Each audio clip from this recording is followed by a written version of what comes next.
नमस्कार। YouTube channel maths era and civil engineering by R P. Vyas से मैं राजेंद्र भैया जी कक्षा 10वीं में पढ़ रहे सभी भैया बहनों का हार्दिक स्वागत और अभिनंदन करता हूं एवं उनके आगामी बोर्ड परीक्षाओं में अच्छी परीक्षा होने के लिए शुभकामनाएं प्रेषित करता हूं। हम गणित विषय के अंदर बहुपद पे अभी अध्ययन कर रहे हैं और इस पे ये मेरा वीडियो नंबर 4 है बहुपद के चैप्टर पर। मेरी कोशिश रहती है कि मैं सरल से सरल प्रकार से आपको कोई चीज़ समझाऊं ताकि आप परीक्षा में इसको अच्छे से कर सकें। अब तक हमने बहुपद के चैप्टर जो पढ़ा है वो ये है कि त्रिपदीय व्यंजकों के गुणनखंड, जिसमें मध्य पद के 2 भाग करके और किस तरह से हम गुणनखंड करते हैं वो हमने सीखा। उसके बाद हमने किसी बहुपद के शून्यकों के बारे में समझा कि शून्य क्या होते हैं और शून्य कैसे ज्ञात करते हैं।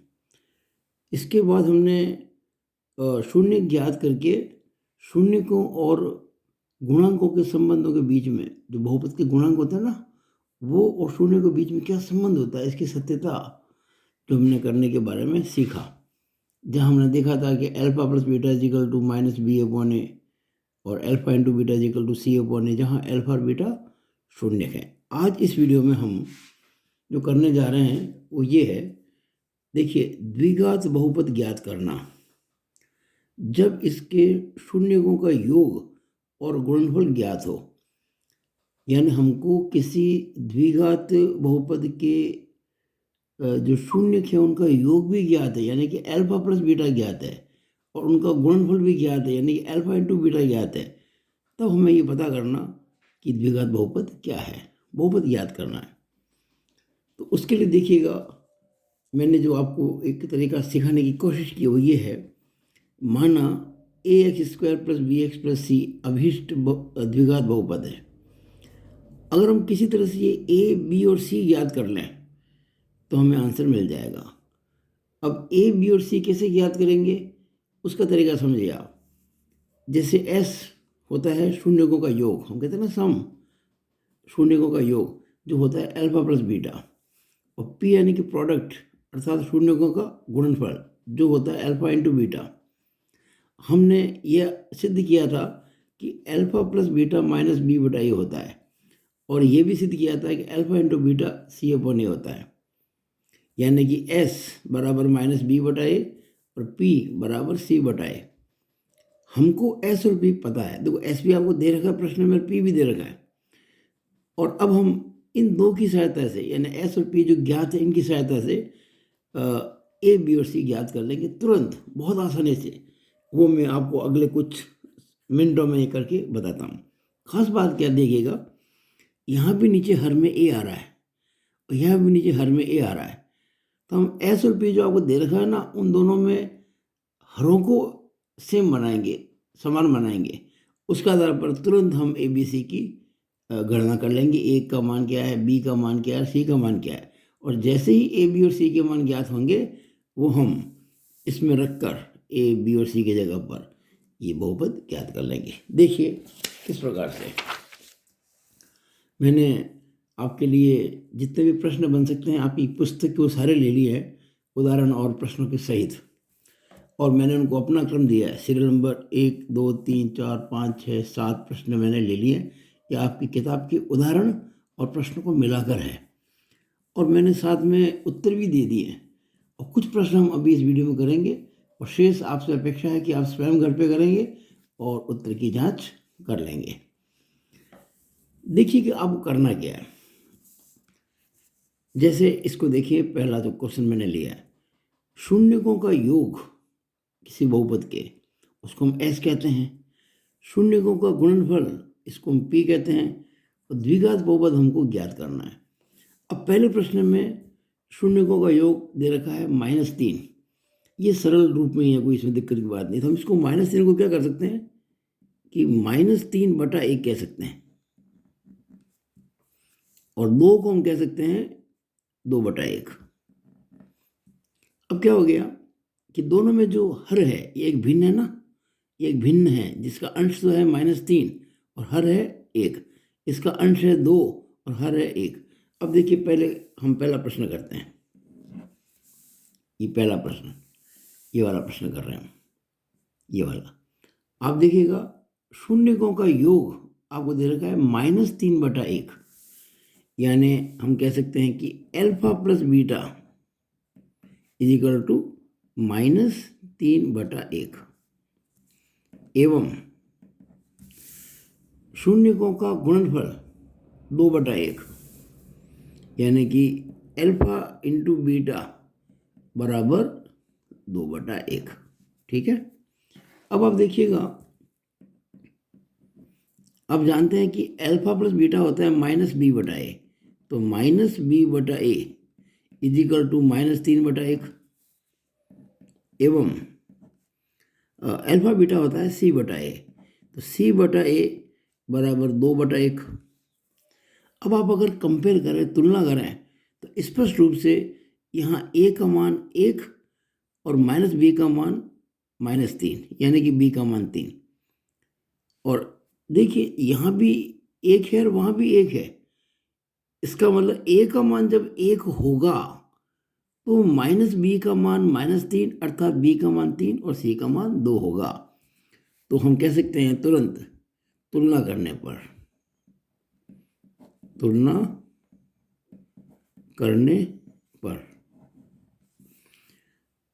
देखिएगा, a is equal to 1, b is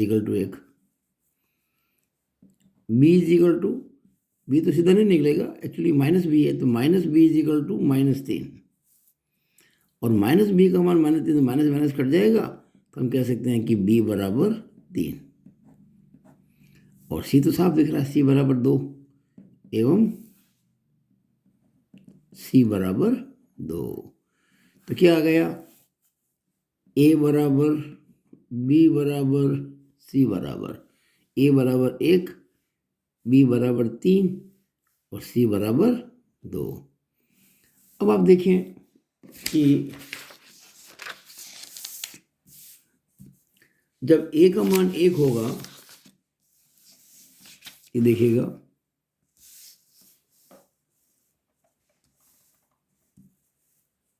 जब a का मान 1 होगा, b का मान 3 होगा, c का मान 2 होगा, तो वह बहुपद क्या होगा, वह बहुपद होगा, ऐसे लिख दें, वह बहुपद होगा। क्या होगा, हमारा बहुपद होता है ax² plus bx plus c बराबर, अब a का मान क्या है 1, तो 1 इंटू x² प्लस b कितना है 3, तो 3 इंटू एक्स प्लस c 2। इसको सरल करेंगे तो x² इंटू 1 कितना होता है x², 3 इंटू एक्स कितना होता है 3x और प्लस 2। ये हमारा उत्तर आ गया, आंसर आ गया, x² प्लस 3x प्लस 2, जो मैंने यहाँ पे लिखा हुआ है। देखिएगा, x² प्लस 3x प्लस 2। तो बिल्कुल सिंपल सी बात इसके अंदर होती है, कि समस्या होती ही नहीं। एक और प्रश्न करते हैं, जैसे कि अब देखें, दूसरा अच्छा प्रश्न है काफ़ी है। दूसरा, यहाँ 1/4 लिखा हुआ है, ये तो सिंपल एकदम सरल भिन्न के रूप में है, इसको कुछ करना ही नहीं है। अगर यहाँ नीचे 4 है हर में, तो वहाँ पर भी नीचे 4 हर में करना पड़ेगा। अब 4 कैसे कर सकते हैं भाई, नीचे तो हर में इसको अपन -1/1 ही कह सकते हैं, -1 में 1 का भाग लगाए -1 ही आएगा। लेकिन हम क्या करेंगे, अंश और हर दोनों को 4 से गुणा कर देंगे। अगर किसी भिन्न के अंश और हर को समान संख्या से गुणा कर दें जो कि अशून्य हो, तो भिन्न के मान पर कोई असर नहीं पड़ेगा। तो मैं ऊपर नीचे 4 से गुणा कर रहा हूँ, क्यों, ये 4 है ना, तो यहाँ भी 4 बनाना है, और 1 को 4 बनाने के लिए 4 से गुणा करना होगा। तो जैसे ही मैं 1 को 4 से गुणा करूँगा, ये 4 आ जाएगा, और जैसे ही -1 को 4 से गुणा करूँगा, ये -4 आ जाएगा। ये चीज़ आपको समझनी होगी। अब कोई दिक्कत नहीं है। देखिएगा, प्रश्न क्रमांक 2, alpha plus beta is equal to, और alpha beta is equal to मूलों का शून्यकों का योग और शून्य का गुणा। ये कितना आ रहा है, शून्य का योग 1/4 और वो -4/4, 1/4 और वो आ गया -4/4। और अल्फा प्लस बीटा होता है -b/a, तो -b/a बराबर 1/4। वह अल्फा बीटा होता है c/a, तो c/a इज इक्वल टू -4/4। खास बात जो समझनी वो ये है कि जो यहाँ है वही वहाँ होना चाहिए। ये 1/4 है, 1/4 है, तो वहाँ पे तो -4/4 ही है। ये दोनों समान होने आवश्यक है, वरना ये महत्व का ये विधि जो है गलत हो जाएगी आपकी, क्योंकि एक्चुअली तो रेशियो है, हम इसको बराबर मान के चल रहे हैं। और वो तब हुआ जब हमने यहाँ 4 लिया तो वहाँ भी 4 लिया। अब आप अगर मान लीजिए मैं इसको 2 से गुणा कर दूँ नीचे, तो ये 2/8 हो जाएगा, तो ये 4 तो फिर समान नहीं होगा। और सबसे जो सिंपलेस्ट फॉर्म जो होती है, जो सबसे सरल रूप होती है भिन्न की, वो आपको रखनी है। आप इसको 1/4 को अगर 2/8 करेंगे तो गलत तो नहीं होगा, लेकिन वो सरल भिन्न नहीं होगी, तो आंसर आपके सही नहीं आएंगे। तो आंसर सही लाने के लिए भिन्न को किस रूप में होना चाहिए, सरलतम रूप में होना चाहिए। यानी कि ये जो अपन लिखते हैं ना अंश और हर, वो सह अभाज्य संख्या होनी चाहिए, सह अभाज्य होना जरूरी है, जिसको अपन किसी और से भाग नहीं दे सके सिवाय 1 के।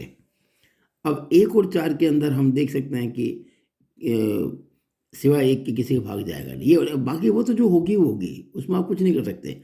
यहाँ 4 है तो वहाँ 4 लाना, जो हमने लेके आ गए। अब देखिए जरा तुलना करें, तुलना करने पर देखिए a बराबर 4, वहां भी देखो 4, -b बराबर 1। अगर -b का मान 1 है तो b का मान -1 हो जाएगा। हम दोनों तरफ -1 से गुणा कर देंगे, तो -b इंटू -1 प्लस b हो जाएगा, और +1 इंटू -1 -1 हो जाएगा। a का मान 4, b का मान -1 एवं c का मान -4, c बराबर -4। अब देखिएगा हमारा आंसर क्या आएगा। आंसर होगा, क्या होगा भाई आंसर, ax² + bx + c बराबर a की जगह 4, 4x² प्लस b की जगह -1 इंटू एक्स प्लस c की जगह -4 ब्रैकेट में, ये सब ब्रैकेट, कोई चीज़ माइनस में आती है ब्रैकेट में लिखें आप। तो 4x² plus into minus -1 into x, x plus into minus -4, ये हमारा आंसर आ गया। देखिए कितना सरल है, कितना आसानी से हमने वह बहुपद ज्ञात कर लिया, उस बहुपद को प्राप्त कर लिया, ज्ञात कर लिया, जिसके शून्यकों के योग और गुणनफल आपको सवाल में दे रखे हैं। 4x² - x - 4, ये देखिए इसका आंसर 4x² - x - 4। ऐसे करके मैंने सारे आंसर दे रखे हैं आपको। तो आप ये देखिए, आप में से किसी भी भैया बहन को जो मेरा ये वीडियो देख रहा है, अगर ये जो आपको मैं समझा रहा हूँ इसकी PDF चाहिए, तो मुझे इस नंबर पर व्हाट्सएप कर दे, मैं उनको PDF उपलब्ध करा दूंगा, ठीक है। और कोई समस्या हो इन प्रश्नों के अलावा, वो भी हल कर दिए जाएंगे बिना किसी बाधा के, मुझे बड़ी प्रसन्नता होगी। तो ये दूसरा हो गया। अब देखिएगा, हम एक आध प्रश्न और कर लेते हैं। जैसे ये देखिएगा, ये वाला, अच्छा इसमें तो आप कर ही देंगे, अब मैं कर देता हूँ, बाकी पूरा आप कर देना। √2 को हम लिखेंगे, ध्यान से देखिएगा। अब यहाँ बटा 1 नहीं कर सकते, क्योंकि वहाँ बटा 3 हो रहा है, वो अभाज्य आपके दोनों सहअभाज्य संख्या है, तो यहाँ भी बटा 3 होना जरूरी है। बटा 3 कैसे होगा कि पहले तो इसको मान लो बटा 1 मान लो, यहाँ पे तो 1 का भाग तो लग ही सकता है ना सबके अंदर। अब इसको 3 बनाना है, तो हम क्या करेंगे, ऊपर भी 3 से गुणा करेंगे, नीचे भी 3 से, तो नीचे की जब गुणा किया 3 से तो 1 इंटू 3 3 हो गया, ऊपर किया तो 3 इंटू √2 यानी 3√2 हो गया। अब देखिए, ये हो गया -b/a, ये हो गया c/a, तो a कितना हो गया 3, माइनस बी कितना हो गया, 3√2, तो बी कितना हो जाएगा, -3√2, सी कितना हो गया, 1। तो इससे तो आपके आंसर मिल जाएंगे। कितना आसान हो गया। इसको देखिएगा, चौथा सवाल। अब मैं √5 को क्या कह सकता हूँ, √5 को कह सकता हूँ √5/1। अब यहाँ 1 है तो यहाँ भी नीचे 1 होना चाहिए, और 0 को मैं निसंदेह 0/1 कह सकता हूँ। कोई दिक्कत इसमें नहीं आएगी, क्योंकि 0/1 0 ही होता है। वैसे तो यहाँ कुछ भी करो आप, 0 में किसी का भाग लगाओ 0 ही आएगा। मैं यहाँ 2 भी कर सकता हूँ, 3 भी कर सकता हूँ, 4 भी कर सकता हूँ, पर मैंने 1 ही क्यों किया, क्योंकि √5 को हम √5/1 ही कह सकते हैं। मैं वहाँ पे √5 को √5/2 नहीं कह सकता, तो वहाँ 1 आएगा। चूंकि यहाँ 1 आया है इसलिए यहाँ 1 ही आएगा। ये बात मैंने आपको बताई थी। तो ये जो चौथा प्रश्न है, चौथा प्रश्न देखिए आप, ये वाला चौथा, इसमें देखिएगा alpha plus beta is equal to 0/1 एवं alpha beta is equal to √5/1, √5/1 दिख रहा है आपको। और अल्फा प्लस बीटा जो होता है वो -b/a होता है, 0/1, एवं जो अल्फा बीटा होता है वो c/a होता है। ये हो गया √5/1। अब आप तुलना कर लो, देखो यहाँ a है नीचे, तो यहाँ 1 है। यहाँ ये सबसे इम्पोर्टेंट बात यही है, जो यहाँ होना चाहिए, जो यहाँ होता है वो यहाँ होना चाहिए, जो कि है। अब तुलना करेंगे तो तुलना करने पर हम सब बातों को कंपेयर करेंगे ना आपस में। तुलना करने पर ए का मान 1, -b का मान 0। अब -b 0 है तो b भी 0 ही तो होगा। और c का मान कितना आ गया, √5। देखिए c बराबर √5, तो c बराबर आ गया √5। बस, तो हमको a b c तीनों मिल गया ना, a b और c। तो आंसर क्या होगा, या बहुपद क्या होगा, बहुपद होगा क्या, ax² + bx + c बराबर, a का मान कितना है 1, तो 1 × x², b का मान 0, तो 0 × x, c का मान √5। अब 1 × x² तो x² ही होगा, 0 × x 0 होता है, 0 लिखना आवश्यक नहीं है, +√5 +√5। ये हमारा आंसर आ गया, x² +√5। क्वेश्चन नंबर 4, ये देखिए क्वेश्चन नंबर 4, x² +√5। तो मुझे आशा है कि आप सभी प्रश्न आराम से कर लेंगे। अब देखिए, जैसे ये 7वां प्रश्न है, तो 4 को मैं कहूँगा 4/1, 1 को मैं कहूँगा 1/1। तो अब आप समझ गए होंगे कि a का मान 1, -b का मान 4, तो b का मान -4, c का मान 1, तो 1 -4 1, ये देखिएगा 1x² -4x + 1, मुझे हो गया। अब तो कितना आसान बन गया, इसमें कुछ करना ही नहीं आपको, क्योंकि यहाँ भी 4 है, यहाँ भी 4 है, ये सही फॉर्म में बिल्कुल। तो a का मान 4, यहाँ भी 4 है, यहाँ भी 4, -b का मान -1। अगर -b का मान -1 है तो b का मान क्या हो जाएगा, +1। a का मान 4, b का मान और c का मान 1, तो एक a b और c 4 1 1, ये देखिएगा 4x² + 1x + 1, यानी कि 4x² + x + 1। अब ये सवाल देखिए आप, कितना आसान है। 1 को मैं क्या कह सकता हूँ, 1/1। इस 1 को क्या कह सकता हूँ, 1/1। ये थोड़ी सी जगह बची है, इसको कर लेते हैं बस। कौन सा प्रश्न, 5वां कर लेते हैं अपन प्रश्न को। 5वां क्या कहता है इसके अंदर, देखिएगा 5वां कहता है कि जो अल्फा प्लस बीटा है, और जो अल्फा बीटा है, दोनों ही 1/1 और 1/1 है। इसका मतलब माइनस बी बटा ए बराबर 1/1 एवं सी बटा ए बराबर 1/1। अब आप तुलना करो, तुलना करने पर ए बराबर 1, देखिए यहाँ भी और वहाँ भी, तो ए का मान तो 1 होगा निश्चित रूप से।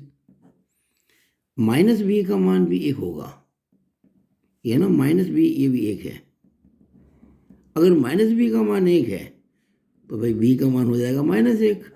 हम दोनों तरफ -1 से गुणा कर देंगे। और सी का मान तो आपको दिख ही रहा है स्पष्ट रूप से 1, देखिए ना सामने, सी बराबर 1। तो अब हम कहेंगे उत्तर क्या होगा। अतः बहुपद होगा